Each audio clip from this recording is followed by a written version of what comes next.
Hello all. Today we will discuss about a very important model of marketing, that is AIDA model. AIDA is an acronym used for awareness, interest, desire and action. किसी भी marketing agent के लिए बहुत ही crucial होता है कि वो इन steps को फॉलो करके फाइनली कस्टमर्स का अटेंशन गेन कर पाए और उसे अल्टीमेटली उसके डिजायर्ड एक्शन में कन्वर्ट कर पाए। तो उसके लिए they use to follow this model. Our first word is attention. What does attention mean? Uh, in this model, attention means you have to at- create such a bold headlines, elements, emotionals, triggers, so that your customer get attracted to your product.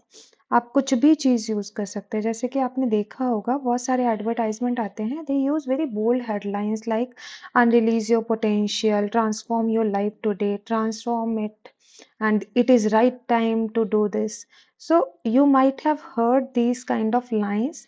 इसे bold headlines कहते हैं जो तुरंत आपको attentive कर देते हैं and you had this fear of missing out. आपको ऐसा लगता है कि कुछ तो छूट रहा है, जो एक बोल्ड हेडलाइंस के द्वारा मार्केटर्स करते हैं।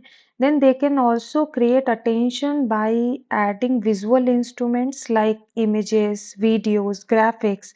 आपने देखा होगा जब कार लॉन्च की जाती है तो बहुत ही सिनेमिक व्यू रहता है, बहुत ही अच्छा सा व्यू होता है, ग्रीनरी होती है या तो फिर वो पहाड़ों का व्यू होता है। तो वो क्या होता है, विजुअल एलिमेंट्स ऐड करते हैं ताकि आपका टेंशन क्रिएट हो पाए। अगेन वो आपके इमोशंस को भी ट्रिगर कर सकते हैं। बहुत सारे ऐसे एडवर्टाइजमेंट आते हैं जो आपको किसी पास्ट चीज की याद दिलाते हैं, नॉस्टैल्जिक फील करते हैं आप। जैसे कि कोई भी एडवर्टाइजमेंट हो गया जो आपको बचपन की याद दिला रहा है या ऐसे दिनों की याद दिला रहा है जो बहुत ही अच्छे थे, जो पास्ट में आपको लेके जा रहा है, या किसी भी तरीके से आपके इमोशंस को ट्रिगर कर रहा है। जैसे डेयरी मिल्क का एग्जाम्पल हो गया, हाँ, फेविकोल का एग्जाम्पल हो गया। ये बहुत ही पुराने एग्जाम्पल हैं और हम जब देखते हैं तो हमें पास्ट की, अपने बचपन की याद आती है। तो ये सारे ही मेथड्स मार्केटिंग एजेंट्स यूज करते हैं अटेंशन के लिए, कस्टमर का अटेंशन गेन करने के लिए। Next keyword is interest. After creating attention of the customer, now you have to create interest of the customer. आपने attention तो create कर लिया, अभी customer आपके product या आपके advertisement को देख रहा है, but how you will create interest of customer in your product or services? तो उसमें आप इंगेजिंग कंटेंट्स डाल सकते हैं, चाहे स्टोरी टेलिंग कर सकते हैं, किसी स्टोरी के थ्रू आप अपने प्रोडक्ट को प्रमोट करें या एजुकेशनल एलिमेंट्स डाल दें, कोई इन्फॉर्मेशन डाल दें। हम नॉर्मली देखते हैं जब सैनिटरी पैड का ऐड आता है तो बहुत सारी इन्फॉर्मेशन उससे रिलेटेड रहती है। सिमिलरली अगर हम किसी हेयर ऑयल को प्रमोट करते रहते हैं तो बहुत सारी इन्फॉर्मेशन उससे रिलेटेड रहती है कि ऑर्गेनिक है, इसमें ये एलिमेंट्स हैं। तो आप इंफॉर्मेशनल कंटेंट भी इंक्लूड करेंगे तो भी कस्टमर का इंटरेस्ट बढ़ेगा। स्टोरी टेलिंग करेंगे, किसी स्टोरी के थ्रू अपने प्रोडक्ट को प्रमोट करेंगे तो भी कस्टमर का इंटरेस्ट बढ़ता है। इंगेजिंग कंटेंट्स लाते हैं जिससे कि कस्टमर्स का अटेंशन बढ़े, कस्टमर की क्यूरियोसिटी बढ़े उस चीज़ को जानने में। तो ऐसे कंटेंट्स भी आप डालते हैं, जैसे कि एक कभी स्किन केयर का आपने देखा होगा, किसी क्रीम का एडवर्टाइजमेंट देखा होगा जिसमें वो बिफोर एंड आफ्टर के केसेस दिखाते हैं। वो क्या है, वो एक इंटरेस्ट क्रिएट करने का ही टूल है जिसमें आपको जब कंपैरिजन करके वो दिखाते हैं तो you are more incline to that product. तो ये इंटरेस्ट क्रिएट करने के टूल्स हैं। Then comes Dzire. डिजायर क्या होता है, जब कस्टमर को ऐसा लगे कि नहीं उसे ज़रूरत है, और ज़रूरत कब फील होगी, जब उसे स्कैरसिटी फील होगी, जब उसे अभाव किसी चीज़ का लगेगा, स्कैरसिटी लगेगी, तभी वो उस प्रोडक्ट को परचेज करेगा। तो आप ये बता सकते हैं कि हमारे इस प्रोडक्ट की लिमिटेड पीरियड सेल है। ये आप सेल के लिए भी कर सकते हैं जिससे उनको ये फील हो कि आफ्टर सर्टेन पॉइंट इसके प्राइसेस बढ़ जाएंगे और वी हैव टू पे मोर फॉर इट। या आप ये बोल सकते हैं ये स्टॉक लिमिटेड ही अवेलेबल है, सिर्फ 50 क्वांटिटी अवेलेबल है से। तो जब आप स्कैरसिटी क्रिएट करते हैं तो ये बहुत ही नॉर्मल है, साइकोलॉजिकल है। कस्टमर अपने आप सोचेगा कि वो कहीं उस प्रोडक्ट को खो ना दे और इतना अच्छा ऑफर फिर नहीं आएगा। तो इस तरीके से भी आप डिज़ायर क्रिएट कर सकते हैं। आप उसके बेनिफिट्स को हाईलाइट करके डिज़ायर क्रिएट कर सकते हैं। अगर हम किसी हेयर ऑयल की बात करें, if you are highlighting benefit of organic hair oil, तो उस बेनिफिट को देखते हुए, उसके प्रॉपर्टीज़ को देखते हुए भी कस्टमर की डिज़ायर क्रिएट हो सकती है। अगेन अगर आप किसी भी ब्रांड को, अपने प्रोडक्ट को कस्टमर के लिए पर्सनलाइज्ड कर दें, तो भी कस्टमर की डिज़ायर होती है। Means you have to make them feel like you are making that products and services for that customer only. तो जब आप ये फीलिंग करवा देते हैं कस्टमर को, तो भी कस्टमर आपके टुवर्ड्स, आपके प्रोडक्ट के टुवर्ड्स डिजायर्ड फील करता है।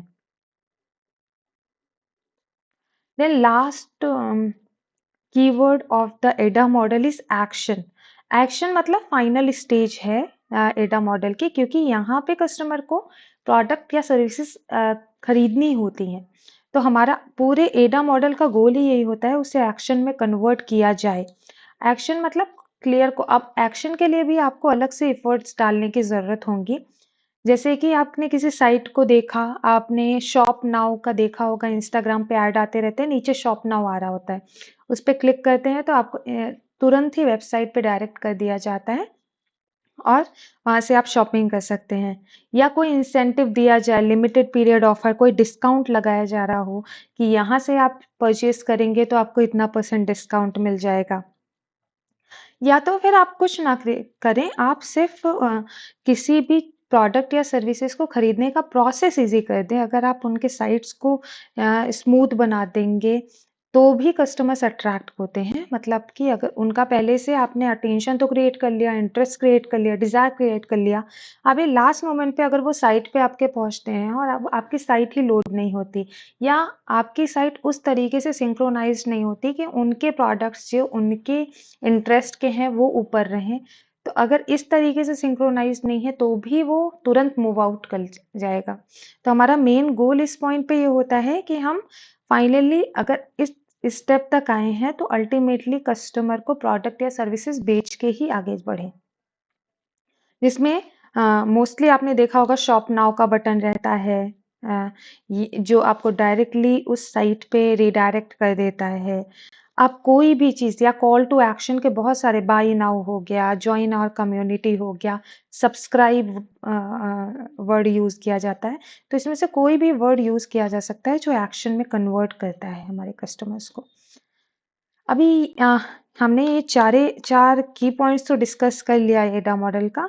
अभी ये देखते हैं कि why it is necessary to understand this AIDA model, क्यों ज़रूरी है एडा मॉडल को समझना। तो पहला रेलेवेंस इसका ये है कि it helps in strategic planning. जब हमें पता होता है कि कस्टमर किन किन प्रोसेसेस से हो के फाइनल एक्शन तक पहुंच रहा है, मतलब फाइनल कंजम्पशन कर रहा है हमारे प्रोडक्ट या सर्विसेज का, तो हम एक एक स्टेप पे ज़्यादा फोकस कर पाते हैं। हम अटेंशन के लिए अलग स्ट्रैटेजीज बनाते हैं, इंटरेस्ट के लिए अलग बनाते हैं, डिज़ायर्स के लिए अलग बनाते हैं, डिज़ायर्स क्रिएट करने के लिए। तो हम अपने बड़े से ऑब्जेक्टिव को, जो हमारा बड़ा सा ऑब्जेक्टिव है कि हमें प्रोडक्ट या सर्विसेज सेल करनी है, उसको 4 माइनर ऑब्जेक्टिव्स में कन्वर्ट कर देते हैं और उन एक-एक ऑब्जेक्टिव्स पे काम करते हैं। तो ये स्ट्रैटेजिकली भी बड़ा साउंड है ये डिसीजन लेना कि आप एडा मॉडल फॉलो करें। कंटेंट क्रिएशन के लिए भी एडा मॉडल फॉलो किया जाता है, ताकि स्टेप बाय स्टेप कस्टमर्स को पता चल पाए कि क्या हो रहा है मार्केट में। परफॉर्मेंस इवैल्यूएशन के लिए भी एडा मॉडल यूज़ किया जाता है, जिसमें आप ये देखते हैं कि कितने अच्छे तरीके से हर एक स्टेप आपका अचीव हो पाया है। अगर आपने अटेंशन के लिए कोई स्ट्रैटेजीज़ लगाई है, तो क्या वो अटेंशन गेन कर पा रहा है कस्टमर का या नहीं कर पा रहा है? तो जब आपने छोटे-छोटे 4 माइनर जॉब्स में उसको डिवाइड कर दिया, तो इसका रेगुलेशन भी ईज़ी हो गया, मैनेजमेंट भी ईज़ी हो गया, प्लस इससे आउटकम भी बेटर आएगा। So that's all about ADA model. I hope you understand this topic.